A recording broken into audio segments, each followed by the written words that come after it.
Assalamu alaikum. This is Adil Mansoor, your host for Aaj TV and Business Recorder newspaper. We are here today at 8th Pakistan Edible Oil Conference, an annual event organized by the market leaders in solvent extraction, edible oil refining, and marketing companies in Pakistan. As you may be well aware, palm oil accounts for three-fourths of edible oil consumption in Pakistan. It is widely known that nearly 80% of palm oil imported in Pakistan in various forms is sourced from our industry partners in Indonesia. It is therefore only appropriate that we have been graced with the esteemed presence of Her Excellency Ms. Diyah Roro Esti Widya Putri. Ms. Diyah Putri is a young leader who currently serves as the Vice Minister of Trade for the Republic of Indonesia, where she supports national trade policy, international trade diplomacy, and market expansion efforts. She brings extensive experience from the Indonesian House of Representatives, particularly in energy, environment, sustainable economic governance. In her role, she actively engages in high-level international forums and multilateral forums to strengthen Indonesia's trade partnerships and global economic positioning. Thank you, Thank Madam. you. So let's start with the bilateral relationship between the two countries. So over the past decade, we have noticed that Indonesia has expanded its trade and international diplomacy, especially the economic policy, across Asia, Middle East, and Africa. But when it comes to Pakistan, you would appreciate that the bilateral relationship is still very commodity-driven, especially due to palm oil. Going forward, do you see this relationship evolving into broader cooperation between the two countries in various other sectors, such as manufacturing, services, or investment-led activity? And from Indonesia's perspective, which sectors do you believe are the most promising? Well, firstly, thank you so much for having me here, and it's great to be in Karachi in Pakistan, and it's my first visit, so it's a very special one. But all in all, there are many opportunities that are in place when we speak about how we can heighten and increase the quality of both our bilateral and also our trade relations going forward. And there is this incredible political momentum that is currently in place. And we know that President Prabowo Subianto has visited Islamabad back on the 8th to the 9th of December 2025. And this is a milestone in itself, right? Through the conversations that he's had with the Prime Minister of Pakistan, the President of Pakistan, there's been extensive focus as to how we can increase the cooperation that we have so far. And there are many different streams that they talked about. They talked about trade. They talked about the defense sector. They talked about services as well. And we know that currently we have the preferential trade agreements between the both countries. And through the conversations of our heads of states, there were conversations about how to then increase and upgrade the quality of our trade, the policies that are currently in place, and the trade agreements that are currently in place, in upgrading this to becoming the Comprehensive Economic Partnership Agreement. So yes, we have managed to sustain a trade relations which consists of around 4.1 billion US dollars recorded as of 2025 as well. And we see that there is a surplus from our side of around 3 billion US dollars. And we understand that, yes, there is a high demand for the palm oil and refined oil, edible oils, and so forth, in accordance to the needs of the demands of Pakistan. We understand that this extends to the food security issues that are in Pakistan, and Indonesia is ready to collaborate with Pakistan in this matter. But there were also conversations amongst the two incredible, great leaders regarding the services sector. And you mentioned this very correctly just now. We understand that you have high quality doctors, nurses, and also dentists, doctors and dentists here in Pakistan. And there's a growing need for these types of services in Indonesia. Yeah. So there were conversations about how to potentially have your service sector come into the country. And the reason why there has been extensive conversations about upgrading our trade agreement is because the SIPA also consists of the services sector. Okay. And so it's a lot more comprehensive. And I hope that through our visit here in Pakistan, this stands firm. And we want to follow up on the things that President Prabowo has mentioned to the leaders of Pakistan and to the people of Pakistan. And we look forward to collaborating and working together at this front. And I hope that through our visit here, in coming to Karachi and coming to Pakistan, this sends a positive signal to Pakistan. That's wonderful to hear. So, when we speak to the industry insiders in Pakistan, many suggest that the country could evolve into a regional distribution hub for supply of sustainable palm oil into Central Asian and West Asian markets. Malaysia, in particular, has made important emphasis on this issue. Does Indonesia also share this view? Does it also see this similar potential? And what enabling conditions does Pakistan need to meet in order to credibly play such a role in edible oil logistics, refining, and re-export?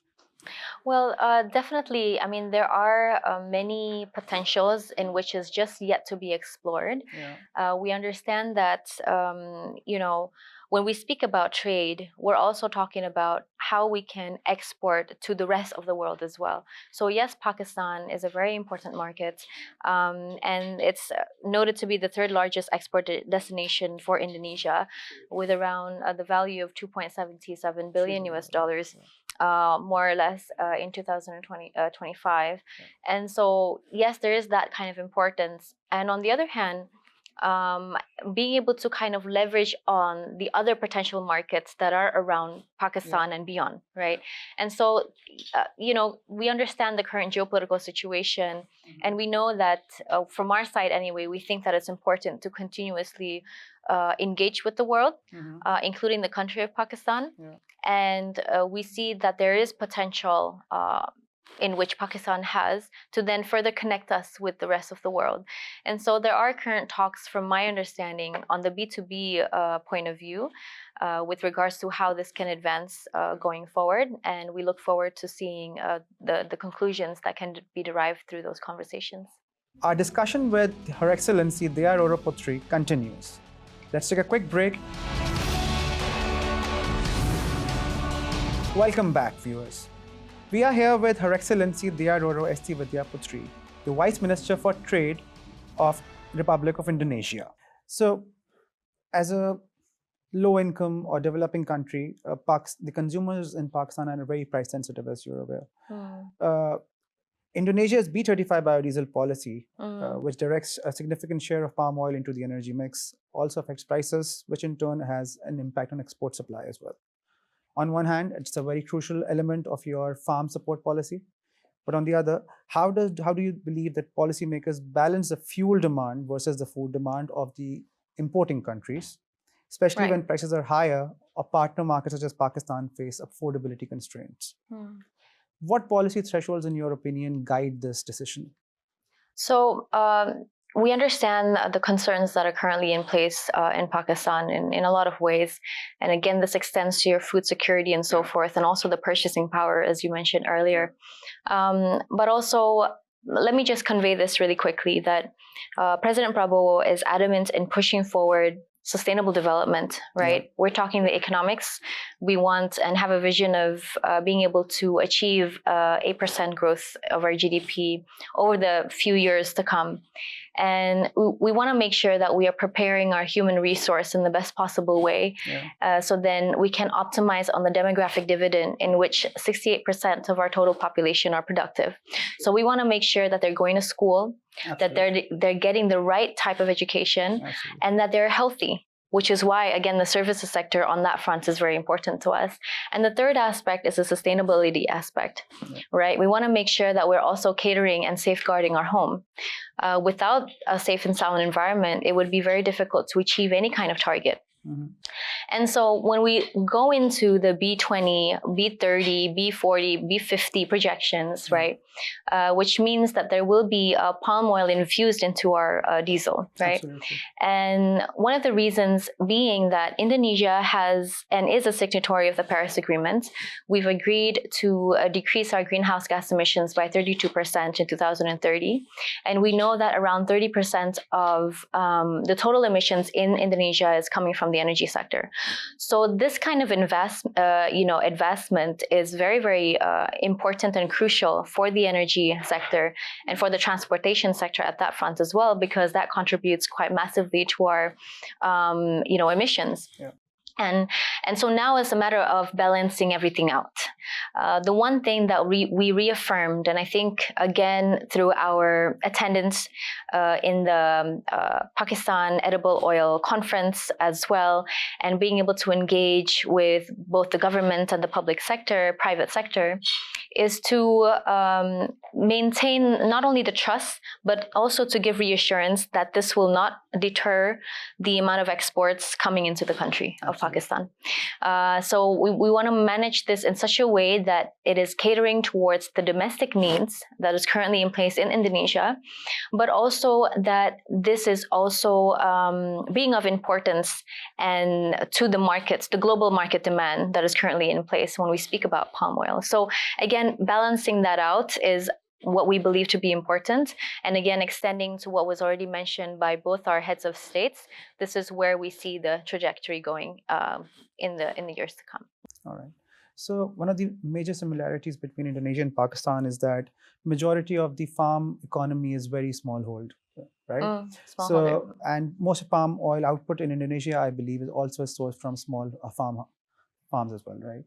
So in Pakistan, we have seen farmers struggle seeking access to technology, access to finance and certifications and others. How has Indonesia made it possible? What can we learn from Indonesia in that respect? And what do you think about that? So President Prabowo is very focused on making sure that we are increasing the welfare of the Indonesian population, including that of the farmers. He places a lot of emphasis towards the farmers. And we know that they are really just at the very front of the whole process. When we speak about the supply chain, they're the ones on the ground doing the work, right? And so being able to increase their welfare is very important.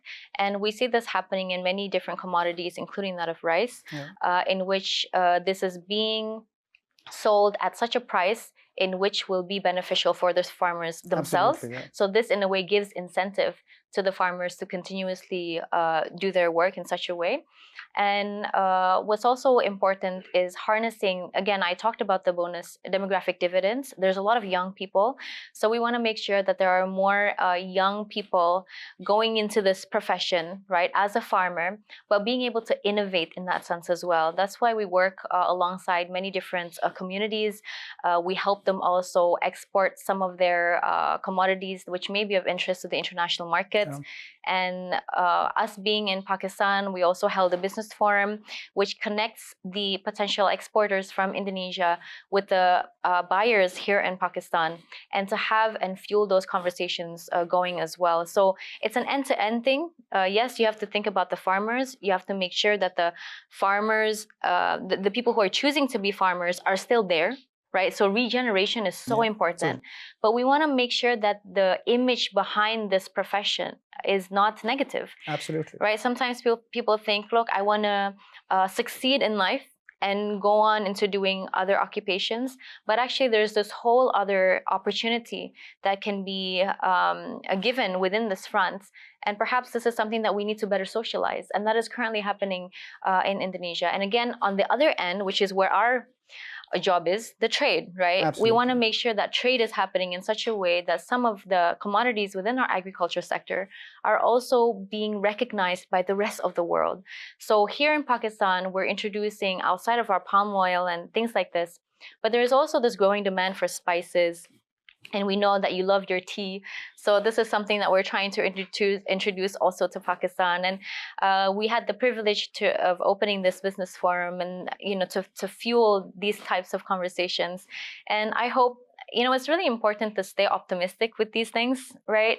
Because without optimism, you wouldn't know how to step forward and how fast to step forward. Fair enough. And so I think with this light of optimism and with the friendships that we're able to share with the people of Pakistan, both in government and private sector, it's really instrumental. And I spoke a lot about the people-to-people relations, which determines how fast things go too. Absolutely. Right? And how motivated, how excited people are doing business. And this fuels back into the people-to-people relations, because end of the day, we are all human. And I think that's really important to recognize. Absolutely. So on a lighter note, have our Pakistani industrialists and exporters also managed to gain access to your market?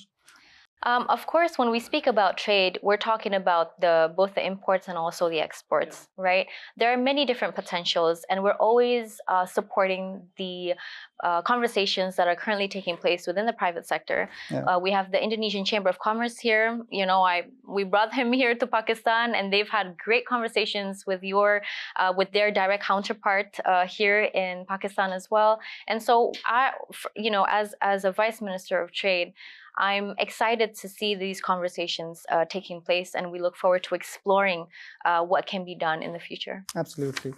Our insightful discussion with Her Excellency Diyah Roro Esti Widya Putri continues. We will be back after a short break.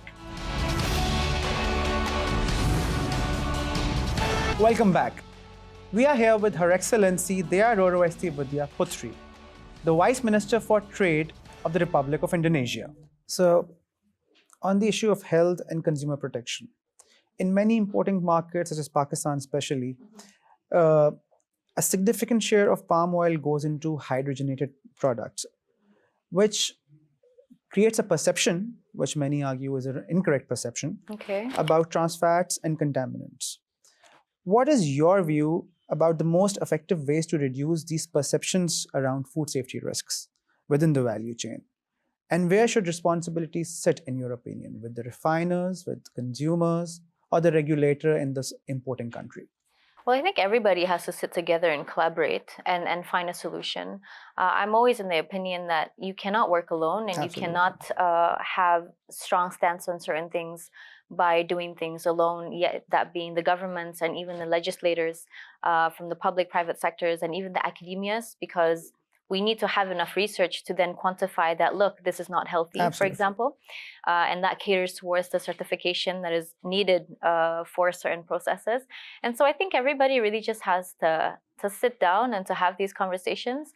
And when we're talking about socialization, this means that we have to understand the ways in which we socialize about certain things and the ways of communication that needs to take place.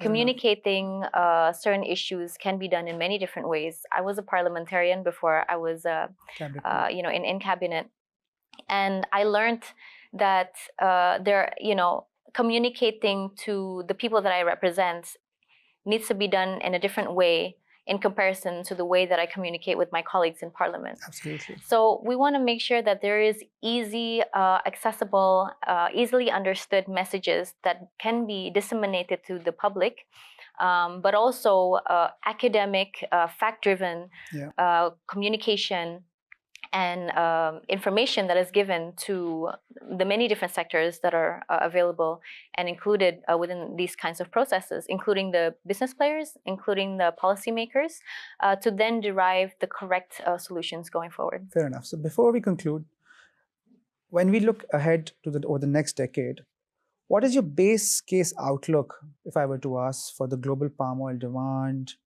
pricing stability, especially now that there is a finite number of acres in most of the 2 or 3 major producing countries, correct? Right? Yeah. The trend towards refined or recycled palm oil, and what developments do you see as the biggest potential disruptors to the industry? So we're very grateful, alhamdulillah, for the abundant resources that Indonesia has to offer, not only domestically, but also to the rest of the world. I think this is a blessing and something that we need to manage in such a way which will be beneficial for many people across the world. And so my vision, I guess, for the next decade is to understand how we are ensuring a safe and sound supply chain around this business, to understand that we are increasing the quality and the welfare of the farmers who are at the forefront of this activity, and also understanding how to then incorporate sustainable measures in all aspects of the supply chain, to then being able to market these products internally, domestically in Indonesia, because we have a large population, as you know. We have a large demand in the country, but also internationally. And being able to leverage on the kinds of trade relations that we have with the rest of the world, to see how we can then further cooperate in advancing this kind of and this type of commodity going forward. So I think from the end to end is very important. And in terms of the breakthroughs, I mean, we're all facing the same problem. We know that climate change is a real thing, right? Yeah. And so being able to balance out the needs of the economy, the needs of the world population, and the need of the environment. And so I've always been vouching for sustainable economic growth, because without one or the other, it's really not possible to achieve great strengths. And so I think these factors come into play and is also very important. That's a refreshing perspective. So just at the end, yeah, if I were to ask you, force you even, to choose one policy initiative or cooperative platform that could meaningfully deepen the bilateral relationship between our two countries over the coming decade, which initiative would you choose and why? Well, I think that's not a very hard one, because right now we're on track in completing the Comprehensive Economic Partnership Agreement. Inshallah, in 2027, we want to make sure that internally, both technically, we are discussing very well internally within the Ministry of Trade, and also our partners in Pakistan, of course. So I had the privilege of meeting the Commerce Minister. Yes, the Commerce Minister, Mr. Jam Kamal Khan. And we've had very great conversations. So I think, you know, this 1 year, 2 years or so, we have to make sure that this gets through and this gets done. And we see that there is going to be massive impact, not only to the commodities sector and the goods sector, but also services. And we look forward to welcoming the services sector from Pakistan in Indonesia. That's wonderful to hear. Thank you so much for making time. Thank you. Thank you for having me.